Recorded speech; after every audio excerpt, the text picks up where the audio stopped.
What's up, everybody? Today I'm going to show you the Fender Music Master bass. This was the last mass-produced point-to-point amp that Fender made. It was made in the 70s to about 81, I think. Has two 6v6s, a 12AX7. Interestingly, it has a transformer-based phase inverter, which does the preparation for the power tube stage, and it's a solid-state rectifier. This one I opened up, kind of modernized a little bit, so there's a few common mods to open up the tone stack a little. Otherwise, there's like two high-pass filters that cut so much bass out of it and make it really pointless as a bass amp. That was done to protect the old speaker, but the other big mod I did to this was to give it a speaker output jack, so you can actually use it with a bass cab, and it's kind of a neat little bass amp for that. Where it really shines is as a guitar amp. So there's currently a vintage Alnico 12-inch speaker in there, which I think pairs very nicely and gives it a very like reedy, tweedy kind of sound. And it's fun, it's not super loud, and you can crank it and it's just like, it's that classic vintage Fender tone. So let's have a listen.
All right, here we go.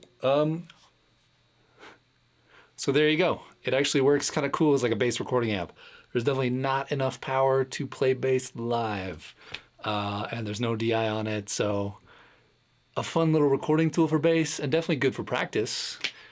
I wouldn't say it's necessarily gig worthy for bass, even with the different speaker. Now that said, for guitar, it's fantastic. It's not super loud. Like if you play with a quiet drummer or you need something for coffee shop gigs, this is the way to go. It's so pretty sounding. You get that vintage Fender like kind of grit to it. It's really pleasant. It's interesting. It's kind of between like a Champ and a Princeton in terms of volume, despite having a 12-inch speaker. It's not super loud, and it's a cool amp though, regardless. This one might kind of hurt to get rid of eventually, but c'est la vie. Anyway, thanks for watching, and I hope you enjoyed it. And see you next time.